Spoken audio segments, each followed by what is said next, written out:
সামনে এক লিখলেন, এক লিখে ডাইনে আপনি যত শূন্য দিবেন একের মান বাড়বে না কমবে? কমবে বলে, বাড়বে না কমবে? বাড়বে। সামনে এক, তারপর আপনি ডাইনে ডাইনে নাকি ডাইনে যত শূন্য দিবেন ততই একের মান কি বাড়বে। মনে রাখবেন ঈমানটা হলো এক। ঈমান আছে তো আপনি যত ইবাদত করবেন আপনার ইবাদতের দাম আল্লাহর দরবারে বেড়ে যাবে। আর ঈমান নাই তো আপনি যত ইবাদত করবেন আপনার কোনো ইবাদত আল্লাহর দরবারে কবুল হবে না। কারণ ইবাদত কবুল হওয়ার জন্য শর্ত হলো ঈমান। শর্ত হলো কি? ঈমান। আর কবরে যাওয়া, এই জান্নাতে যাওয়ার জন্য শর্ত হলো ঈমান। শর্ত কি? কথা বলেন, শর্ত কি? এজন্য আজকের আলোচনার বিষয় হলো ঈমানদারের মৃত্যুর সম্পর্কে। মারহাবা বলেন। আমার আল্লাহ বলেন, ইয়া আইয়াতুহান নাফসুল মুতমাইন্না ইরজিই ইলা রাব্বিকি রাদিয়াতাম মারদিয়া ফাদখুলি ফি ইবাদি ওয়াদখুলি জান্নাতি। জোরে বলেন সুবহানাল্লাহ। ইয়া আইয়াতুহান নাফসুল মুতমাইন্না, হে শান্ত প্রাণবায়ু, হে আল্লাহর সন্তুষ্ট বা আত্মা, ইরজিই ইলা রাব্বিকি রাদিয়াতাম মারদিয়া, আল্লাহর সন্তুষ্টির দিকে বের হয়ে আসো। আল্লাহর রাজি খুশির দিকে তুমি বের হয়ে আসো। এটার অর্থ হলো এটা, যখন ঈমানদারের মৃত্যুর সময় হয়ে যায়, মালাকুল মউত যখন ঈমানদারের সামনে আসে, আমার নবী বলে মালাকুল মউত আসিয়া এই কোরআনের আয়াতটা মালাকুল মউত তেলাওয়াত করে। সুবহানাল্লাহ। আরো জোরে বলেন না সুবহানাল্লাহ। এই আয়াতটা মালাকুল মউত আইসা ঈমানদারের সামনে তেলাওয়াত করে, ইয়া আইয়াতুহান নাফসুল ইয়ামানি, হে আল্লাহর প্রিয় বান্দা, আল্লাহর সন্তুষ্টি অর্জন করেছো, আল্লাহ তোমার উপর খুশি, আমার আল্লাহ তোমার উপর রাজি, আমার আল্লাহ তোমার উপর সন্তুষ্ট, তুমি জান্নাতের দিকে বের হয়ে আসো। জোরে জোরে বলেন না সুবহানাল্লাহ। আমার আল্লাহ তোমার উপর রাজি, আমার আল্লাহ তোমার উপর বড় খুশি হয়ে গেছে। ফাদখুলি ফি ইবাদি ওয়াদখুলি জান্নাতি, আল্লাহ তোমার উপর এত রাজি, এত খুশি হয়েছে, আল্লাহ তোমার জন্য জান্নাতের দরজাগুলি খুলে রেখেছে। রে বান্দা, তাকাইয়া দেখো, পূর্বে যাদের উপর আল্লাহ খুশি হয়েছে তাদের দলভুক্ত হিসেবে তোমারে আল্লাহ কবুল করে নিয়েছে। অতএব তোমার কোনো ভয় নাই, তোমার কোনো চিন্তা নাই, তোমার কোনো টেনশন নাই। কবরে তোমার ভয় নাই, মিজানে তোমার ভয় নাই, পুলসিরাতে তোমার ভয় নাই।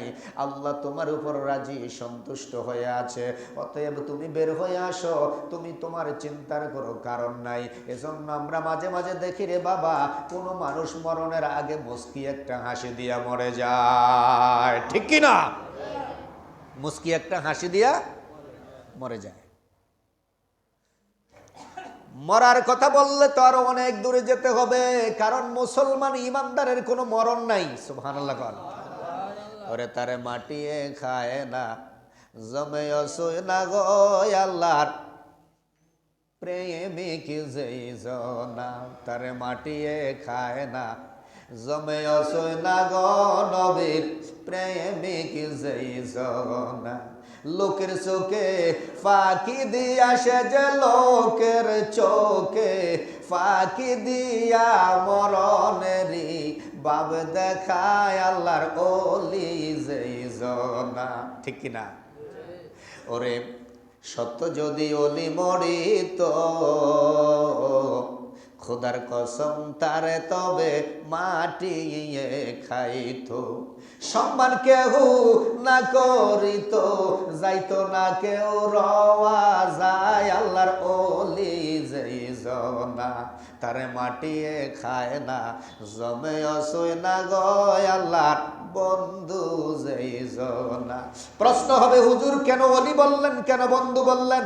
আমার নবী বলে, উম্মত রে শোনো, যারা ইমানদার, যাদের ইমান আছে তারা প্রত্যেকে আল্লাহর বন্ধু, যাদের ইমান আছে তারা প্রত্যেকে আল্লাহর ওলি। জোরে জোরে গণ সুবহানাল্লাহ।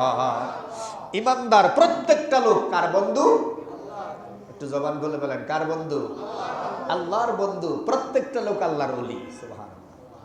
কারণ ইমানদার যারা, তারা আল্লাহর ওলি। ওলি মানে আল্লাহর বন্ধু। সুবহানাল্লাহ কইতেন না?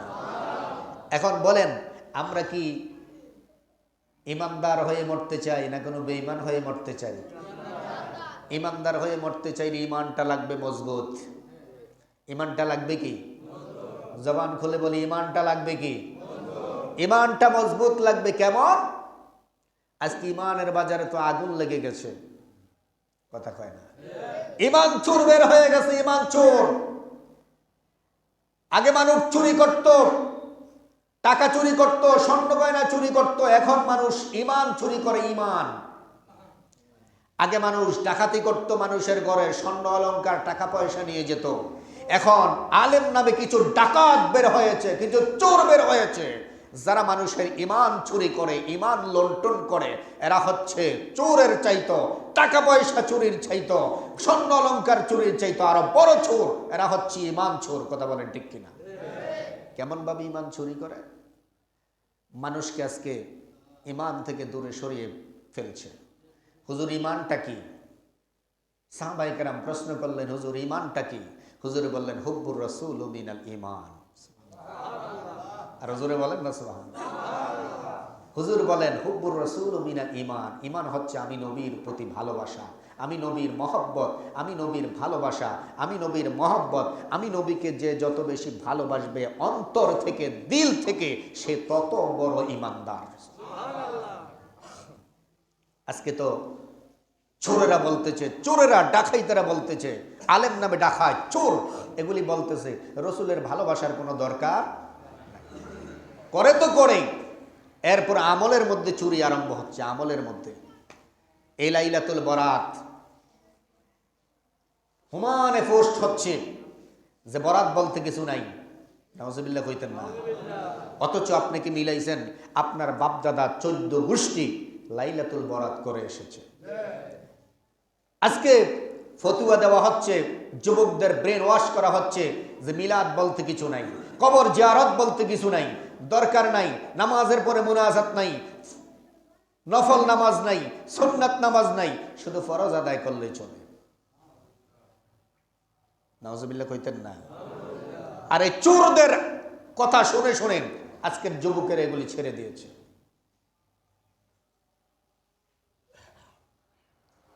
ইমান নিয়ে কবরে যাবেন কিভাবে? আল্লাহ রসুল বলেছেন, এমন একটা সময় আসবে, ঘরে ঘরে ঘরে ঘরে আলেম হবে, মহল্লায় মহল্লায় মসজিদ হবে, বাড়িতে বাড়িতে মসজিদ হবে। এমন আলেম হবে, এই আলেমরা এমন কথা বলবে যেগুলি তোমাদের 14 গোষ্ঠী কোনোদিন শোনে নাই। কথা কয় না? আজকে এরকম ফতুয়া আইতেছে, কথা বলেন না কেন? রসুল বলেছেন, সতর্ক করে বলেছেন, এগুলা ইমান চোর, এগুলি আমার দুশমন, এগুলা কখনো আমার নায়েবে রাসূল হতে পারে না। কারণ এক নাম্বার, একটা জিনিস আপনাদের বিবেকের উপরে ছেড়ে দিলাম, আপনারা বিবেক খরচ করে, যদি ন্যূনতম বিবেক থাকে, আপনার কমন সেন্স যদি থাকে, জবাব দিবেন। যত নবী রাসূল দুনিয়াতে এসেছেন, ওলি আল্লাহরা এসেছেন, সবাই বলেছেন আল্লাহর ইবাদত বেশি করে করো। বলছেন না? কি বলছেন? আল্লাহর ইবাদত বেশি করে। আর আজকে বলা হচ্ছে ইবাদত কমানোর কথা, আজকে বলা হচ্ছে তারাবি কমানোর কথা, নফল ইবাদত বাদ দেওয়ার কথা, আজকে বলা হচ্ছে আল্লাহর কাছে দোয়া করান, এগুলো বেদাত, শিরিক। বুঝতে হবে, এরাই হচ্ছে সেই আমার নবীর 1400-1500 বছর আগে ভবিষ্যৎবাণী করা শয়তান। এরা চোর, এরা ডাকাত। কথা বলে না কেন? এদের থেকে সাবধান থাকবেন। ইমান নিয়ে কবরে যেতে পারবেন না তো। ইমানটা রাখা বড় কষ্ট হয়ে যাচ্ছে। ইমানদার কাকে বলে? আর এই নবীর প্রেম, নবীর ভালোবাসা, নবীকে মহব্বত করে যারা 1 রাকাত নামাজ পড়বে, আমার আল্লাহ কয় তারার আমল নামার মধ্যে 70 রাকাতের সওয়াব আমার আল্লাহ দান করে দিবে।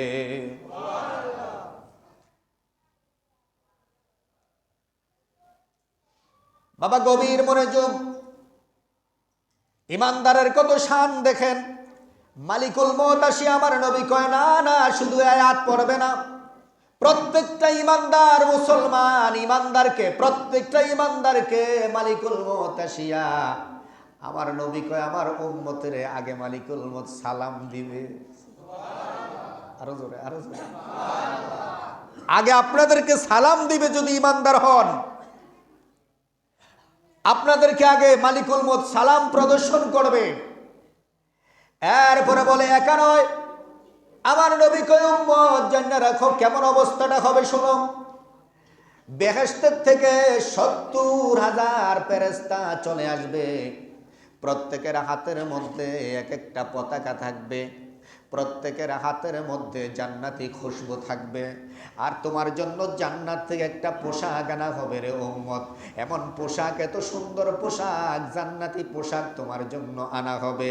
এই জান্নাতি পোশাকটার ভিতরে তোমার রুহুটা রাখা হবে। এই জান্নাতি পোশাকটা যখন আনা হবে, গোটা পৃথিবীর জমিনে, গোটা পৃথিবীর জমিনে সুগন্ধ ছড়িয়ে পড়বে, সুগন্ধ ছড়িয়ে পড়বে। মানুষ আর জিন ছাড়া সবাই উপলব্ধি করতে পারে যে আজকে একজন ইমানদার দুনিয়ার জমিন থেকে বিদায় হয়ে যাচ্ছে। আর এই ইমানদারটা যখন বিদায় হয়ে যায়, গাছপালা, তরুলতা, পাহাড় পর্বত, আসমান জমিন, চন্দ্র সূর্য, যত কিছু আছে সমস্ত কিছু আল্লাহর দরবারে তার জন্য দোয়া করতে থাকে। আল্লাহু আকবার বলেন। ইমানদারের কত শান। এরপরে কাপড়টা দেখিয়ে বলবে, মালিকুল মউত বলবে আল্লাহর বান্দা, আল্লাহর বন্ধু, ও উম্মতে মুহাম্মদী শোনো, তোমার জন্য জান্নাতি পোশাক নিয়ে এসেছি। এই জান্নাতি পোশাকটার ভিতরে তুমি প্রবেশ করো। আপনার রুহুটাকে জান্নাতি পোশাক পরিয়ে দেওয়া হবে। দুনিয়ার জমিনে আপনাকে যত কম দামি কাপড়ে পরায় আপনাকে কবরে দেওয়া হোক না কেন, আপনার বডিকে কবরে রাখা হোক না কেন, আপনি যদি ইমানদার হন, আপনার রুহুটাকে আল্লাহ জান্নাতি পোশাক পরাবে। এই পোশাকটা পরাবে, এমন ভাবে তার রুহটা কবজ হবে। আমার নবী কয় শোহরাত থেকে পানিগুলি যেভাবে বের হয়ে যায়, অথবা সন্তান মায়ের কোলের মধ্যে ঘুমাইতে ঘুমাইতে, দুধ খেতে খেতে যেমনি ভাবে ঘুমিয়ে যায়, মা স্তনটা বের করে নিয়ে যায়, সন্তান আলাপ পায় না, এমনি ভাবে মালিকুল মউত আজরাইল আমার উম্মতে মুহাম্মদীর মধ্যে যারা ইমানদার হবে, তাদের রুহুটা এমনি ভাবে আজরাইল কবজ করবে, তার কোনো খবর থাকবে না। চিৎকার মেরে বলেন সুবহানাল্লাহ। এমন মরণ আমরা চাই কি চাই না? কথা বলেন, চাই কি চাই না? এমন মরণে তো আমরা চাই। এই রুহুটাকে নিয়ে এক মুহূর্ত দাঁড়ায় না, প্রথম আসমানে চলে যায়। প্রথম আসমানের মধ্যে গেলে ফেরেশতারা তাকে সালাম দেয়, সুবহানাল্লাহ। আর ফেরেশতারা বলে, ও আজরাইল, কার রুহুটা নিয়ে এসেছো, এত সুন্দর গ্রান? মালিকুল মউত আজরাইল বলে, আমার নবী হাদিস শরীফে বলে, তখন আপনার নাম ধরে, আপনার বাবার নাম ধরে, এটা আব্দুল রহিমের ছেলে আব্দুল করিমের রুহু। সে বড় ভালো মানুষ ছিল, সে দুনিয়ার জমিনে ইমানদার ছিল, সে ভালো ভালো কাজ করেছে, ইবাদত বন্দেগী করেছে, তার ইমান বড় মজবুত ছিল, এই জন্য আজকে তার রুহের থেকে এত সুঘ্রাণ বের হচ্ছে। এইভাবে প্রথম আসমান, দ্বিতীয় আসমান, তৃতীয় আসমান, চতুর্থ আসমান, সপ্তম আসমান আজরাইল ভ্রমণ করবে। আজরাইল সপ্তম আসমান ভ্রমণ করিয়া আল্লাহকে ডাক দিয়ে বলবে, আল্লাহ তোমার বান্দার রুহু।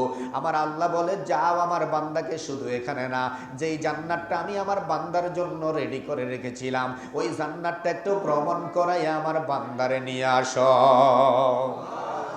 আল্লাহু আকবার। আপনার রুহুটাকে বেহেশত ভ্রমণ করানো হবে। বেহেশত ভ্রমণ করাইয়া এবার আজরাইল বলবে, আল্লাহ ভ্রমণ করিয়েছি। আল্লাহ বলবে, তাহলে এবার আরেকটা কাজ করো, তাকে স্বাধীনতা দিয়ে দিলাম, ছেড়ে দাও। কি দাও? কথা বলেন, কি দাও? ছেড়ে দাও। তবে শর্ত হলো তার দেহের ভিতরে ঢুকা যাবে না। শর্ত হলো দেহের ভিতরে ঢুকা যাবে না। রুহুকে শর্ত দিয়া ছেড়ে দেওয়া হয়, রুহু আর ওখানে এক মুহূর্তের জন্য থাকে না। রুহুটা দৌড়াই আপনার বডির কাছে চলে আসে। আপনার বডির কাছে আইসা বডির চতুর্পাশে তাওয়াফ করে আর বলে, আমার বডিরে, ও আমার হাত, ও আমার পা, আমি তোকে দিয়ে আমার বড় বড় ভালো ভালো কাজগুলি করেছিলাম। আমি নামাজের মধ্যে তোকে দিয়ে সজদা দিয়েছিলাম কপালের দিকে তাকিয়ে রুহু বলবে, কপাল রে, তোকে দিয়ে আমি আল্লাহর কদমে সজদা দিয়েছিলাম। এইভাবে চতুর্পাশে ঘুরতে থাকে। আর আপনার আত্মীয় স্বজন যারা কান্নাকাটি করে তাদেরকে বলতে থাকে, সাবধান, কাঁদিও না, কান্দার কোনো দরকার নাই, আমি দেখে এসেছি, আমি আমার জায়গাটা দেখে এসেছি, আল্লাহ আমাকে কবুল করেছেন, আমি ইমানদার হয়ে গেছি, আমাকে জান্নাত আল্লাহ ভ্রমণ করিয়েছেন, আমার জন্য কান্দো না, তোমরাও আমার মতো জীবন গঠন করে নাও। আল্লাহু আকবার। তোমরা আমার মতো জীবন গঠন করো। আমি যেইভাবে আজকে খুশি, আল্লাহ আমার উপর সন্তুষ্ট, আমাকে জান্নাত দেখিয়ে এনেছেন।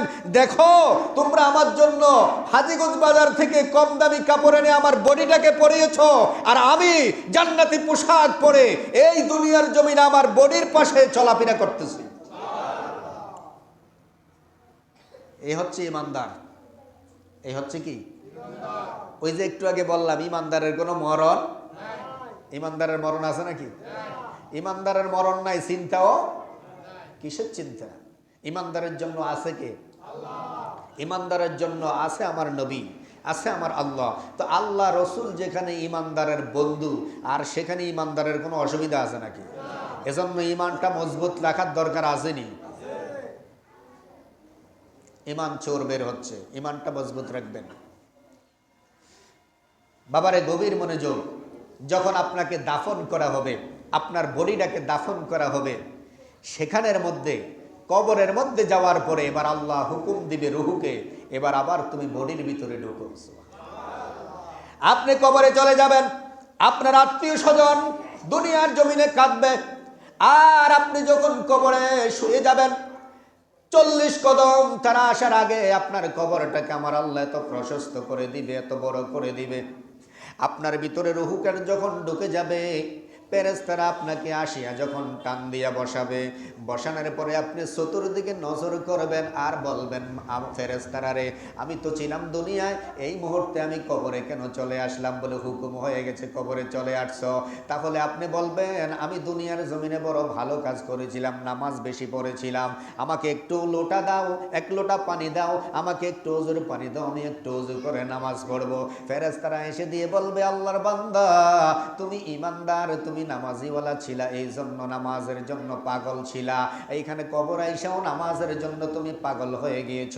আপনি পশ্চিম দিকে নজর করে দেখবেন সূর্যটা ডুবো ডুবো অবস্থা, আসরের টাইম চলে যাচ্ছে।